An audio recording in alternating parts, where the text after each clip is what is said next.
Hey everybody, welcome to the Tuesday, July 16th SIG Release weekly meeting. My name is Jeremy. I'll be the host today. Uh, if anybody would like to be note taker today, we'd appreciate that a lot. Oh, I'll thanks, do it. Kat. Thank you so much, Kat. You're so welcome. All right. Um, this meeting is being recorded, will be available on YouTube, and is covered by the Kubernetes Code of Conduct, which essentially means be excellent to one another. Um, If anybody is new to this meeting and would like to introduce themselves, we can kick things off that way. We'll pause for a minute or two there. If anybody would like to say hi, if they haven't been here in a while too, that's also a good thing to do. All right, moving right along, we'll jump into sub-project updates, and we'll start with release engineering. Patch releases are happening today. And the general update around those is they're probably going to be a little late. Jim and I and Mark Rossetti are going to work on them. We were waiting for some last minute cherry picks to be included, a little bit out of process normally, but we wanted to include some fixes that are going to otherwise lead to some regressions. So those are working through the process right now. We'll probably make a decision later if we need to delay this into tomorrow at all. And if we do, I'll send a note to SIG Release and in the Kubernetes announce mailing list as well. Other than that, I think not much to give in terms of updates on patch releases. Just stay tuned for updates in release management. And if anybody else would like to help, because this is probably going to drag on for a little while, feel free to raise your hand in there if you've done releases in the past. We would be happy um, to share the burden, help anybody else that wants to know how to do releases too. You're happy to join us and see what that process looks like. All right. Any questions about the patch releases? All right, cool. And thanks, Jim, for volunteering to help. It's nice to have you back. Good to be back. All right. I don't think we have any updates on OBS packages. There's not really much happening around that at the moment. Supply chain security, I don't think we've got any updates. Although I am going to show, I added something to the open discussion to cover OpenVex on images. There's a related issue I think we brought up last time that SIG Security is looking at around OpenVex statements. Just show something that we've been thinking about doing at Microsoft, using that technology. And same for artifact validation. I don't think we've got a lot going on actively for some of that right now. But with that said, we can move on to the release team sub-project updates. Does anybody from the release team want to handle that? Hello, I'll handle it because I don't have anybody from the release team here, but that's what I'm for. Beta was cut today, early in the morning, Europe time.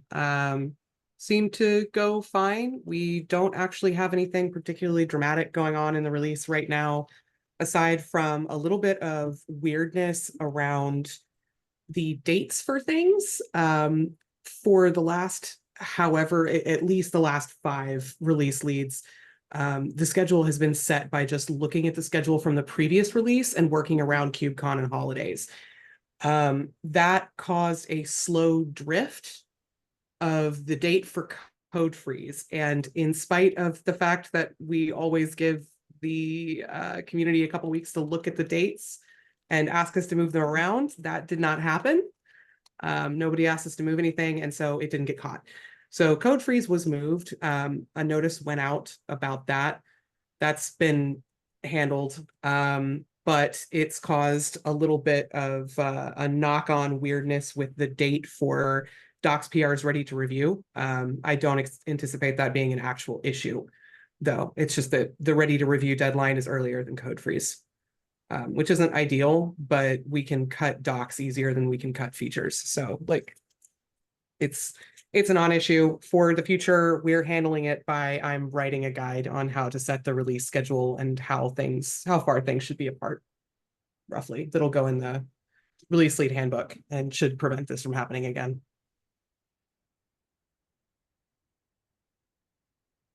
That's all we got. Awesome. Any other questions or updates from the release team? I think this is normally the kind of boring period, so it's It not. is. It's bland. There's It's like not it's the there's calm nothing before exciting the at all. storm. Yeah. Yeah. It'll be quiet from us until code freeze. All right. With that, we'll go into open discussion items. And if anybody has anything they would like to add, feel free to add it. We've got plenty of time to walk through some things. First up, we are as you can kind of see from this time, this meeting isn't super well attended.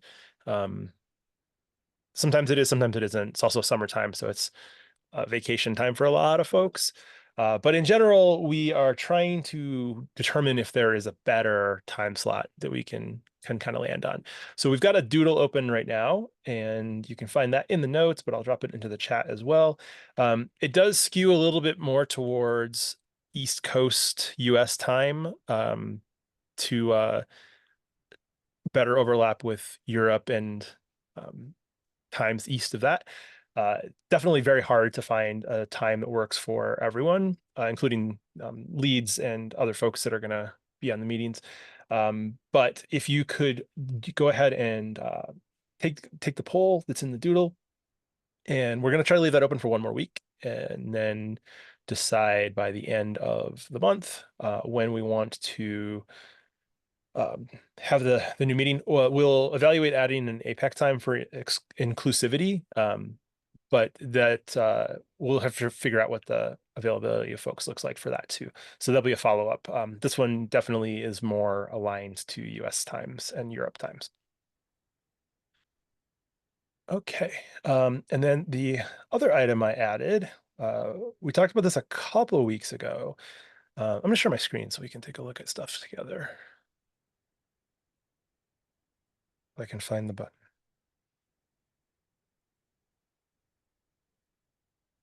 All right.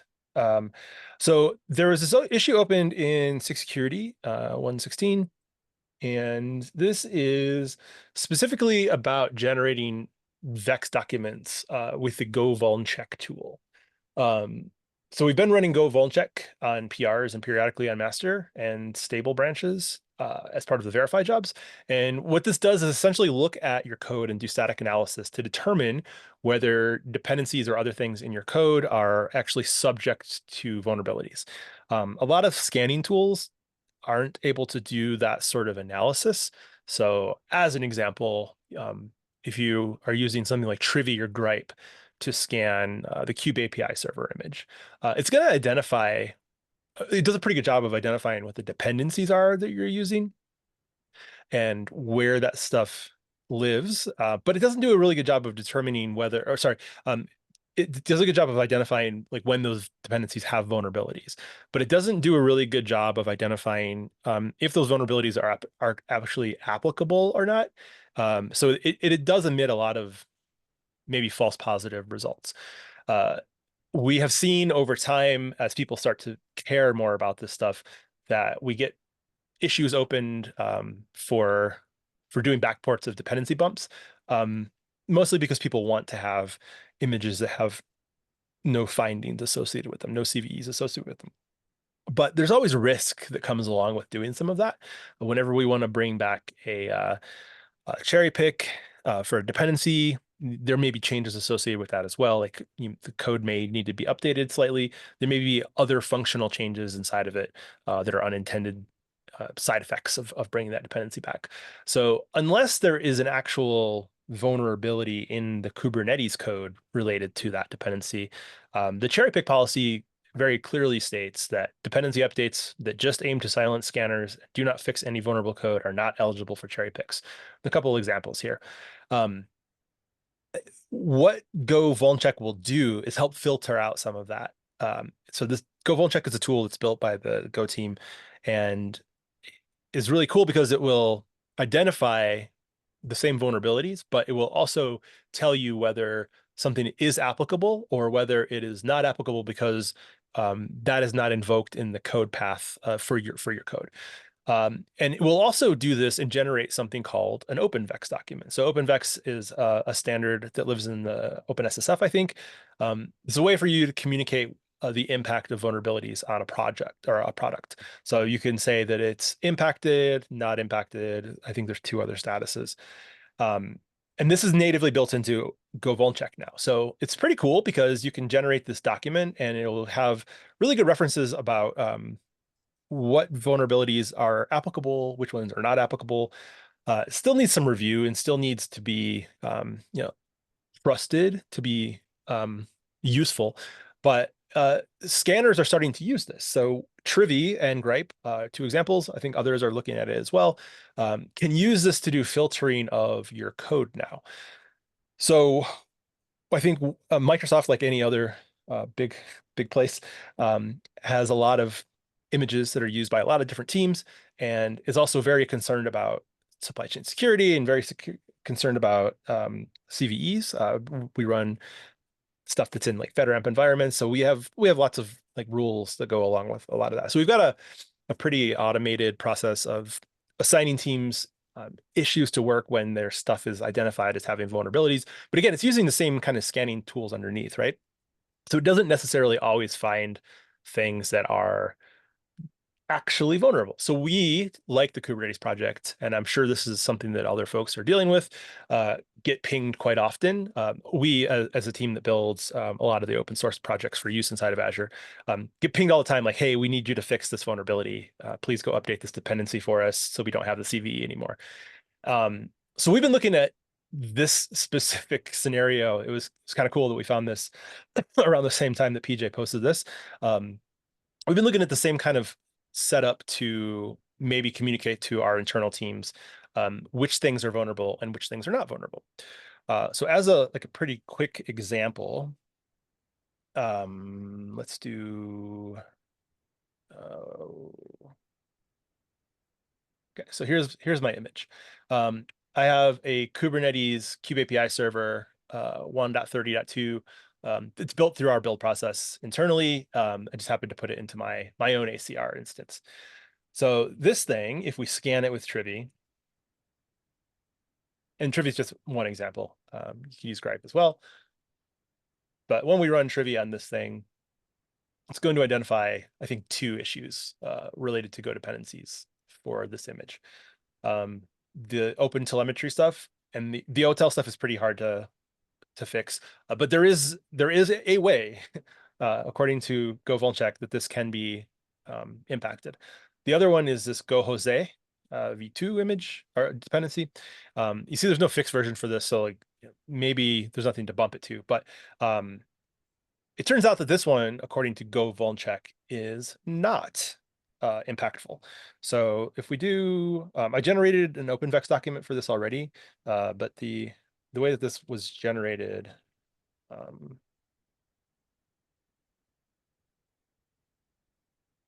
is essentially, I said I wanted to, in the Kubernetes repo for the 1.30.2 commit, I ran GoVulnCheck, I had it output OpenVex, and then I just ran it on the whole repo. You can do it in packages, you can do it at different levels, but it's pretty useful.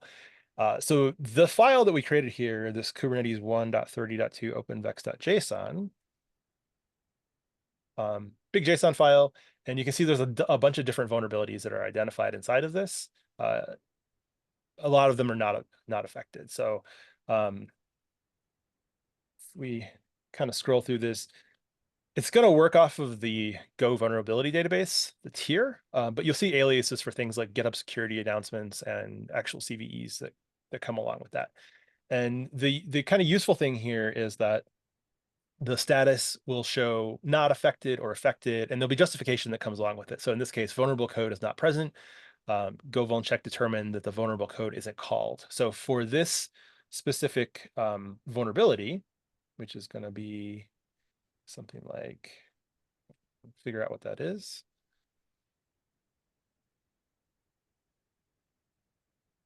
HTML parser does not properly handle select tags. So that's probably something that's not going to impact Kubernetes, but it's going to show up indirectly because of an indirect dependency chain. So if we go back to here and we do trivia again, so let's find that trivia command again. We can say that we want to use the vex document Kubernetes 1.30.2-openvex.json. And when we run this again, you can see that the OpenHose library is no longer there. If we run it again, we say show suppressed. Oops, I can't type. Just copy and paste it so I don't mess up again. 2Ps.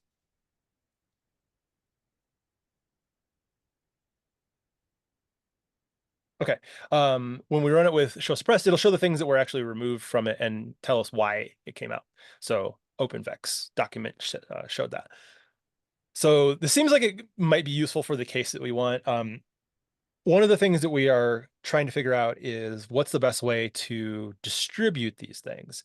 And if you go back to the issue that's here, I think in this issue, PJ suggested hosting it potentially besides the official CVE feed. That's probably a good idea.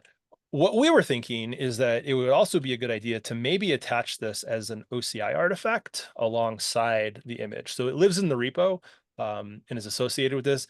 And it can also be updated over time because I think these documents probably, they're a snapshot in time of when you run go vuln check and what the status of the database that it's using. Those things may change over time. Like things may be identified as actual, oh, this is a false negative and it should be included. So what we're thinking is that we would run this as a periodic job sort of thing. And then we would attach it as an OCR artifact. So I'm going to use this tool called Auras. I'm going to have it output a tree just so we can see kind of pretty output. And here's the image. So we can see attached to this image, we've got a signature. We use notary notation, notary internally. It could be whatever though. We also generate SBOMs for things. Those are useful. We also generate a salsa provenance file, kind of like we do for upstream Kubernetes builds. We attach that to the image though, so that it's super easy to find and consume instead of having to go to like a static storage count or something to find it. And then here is where I attached the OpenVex document itself. So I could do something like Auras pull, and this thing is stored in the registry as an artifact, and it's using this new thing in the OCI spec called the Referrers API. We'll look at that in a second. But what I can do is I can pull that thing down, and hey, I've got a new file, Kubernetes 1.30.2. If I do Auras manifest fetch on this thing, Crane will do some similar things to this, and then regctl, another tool. All these things are working off of the specs now. So this is the manifest for that OpenVex item, and you can see that there's this subject block added. This is the Referrers API, and it's essentially saying that this Vex file is referencing this specific image. So you have that kind of cool reference that goes along with it. So the way that we are thinking about generating this in an automated way, like I think it makes total sense to do it at build time. It probably also makes sense to do this as a reoccurring thing upstream as well, off of the given tags for what we release. And we always know, like we don't change tags, so we always know that 1.30.2 is going to be a specific tag. But for us, internally at Microsoft, because we're producing this provenance file, I can pull that thing as well. And sorry, I need the digest of it. Okay, so now I've got this provenance file. And this lists all the things that we built, like, it's following an old version of the in-toto or the salsa provenance spec, but still works for us. We just haven't updated yet. But the really useful piece of this is that in the materials section, it lists what we built. So we know that we built this specific Kubernetes image from the commit 39683505. So what I did was to generate that file was I went and cloned Kubernetes, and then I used this commit to generate the OpenVex document, and then use that for doing the filtering on the image. We've actually tried this with a bunch of different projects, and it turns out that the same sort of approach works pretty well for other Go based things. And I noticed in the comments here that Adolfo suggested that we sign and attach them to container images, and that Gripe will soon auto discover them from there, which is super cool, because it doesn't today. You definitely have to manually provide like this extra flag. Dash dash vex, same thing for Gripe. But it'll be pretty cool if they can pull the references from there. Trivy is actually doing that with SBOMs now. You can have it look for an attached SBOM via the referrers API and have it use that as a source. That's pretty cool. But if anybody's interested in this, I think it's a cool topic to maybe be involved in. Go check out this image, this issue, which is 116. If you want to chat about any of my little demo, happy to share that too. I think the thing they're looking at from the spec perspective is putting things inside of repos, so there'd be a place like in the Kubernetes repo where you could host these things, which is cool. But I think for downstream consumers, being able to produce this themselves just gives you kind of an extra nice assurance on what you're doing and like control of those things. All right, I stopped sharing now.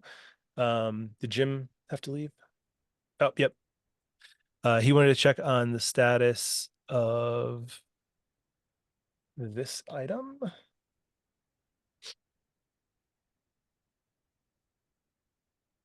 The notification stuff. Reevaluate using SendGrid. Let me share again so everybody can see this. And we'll context it up.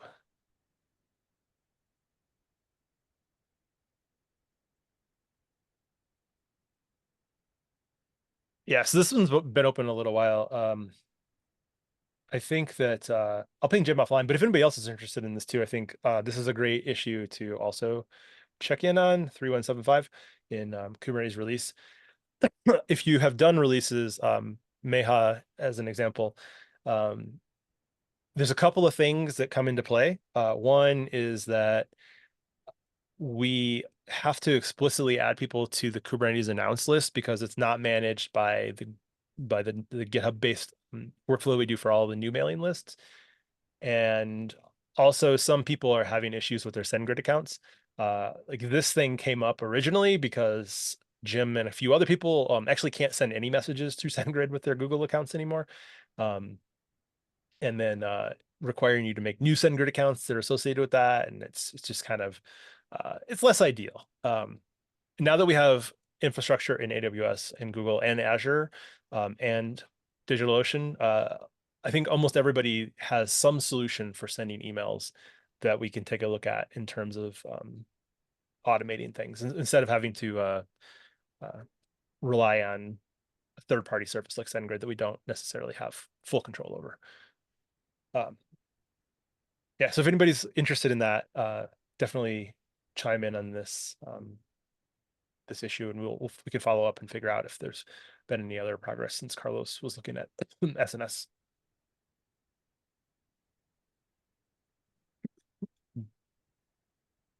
All right. Any other questions? Okay. Hope everybody has a great rest of your Tuesday and see you later.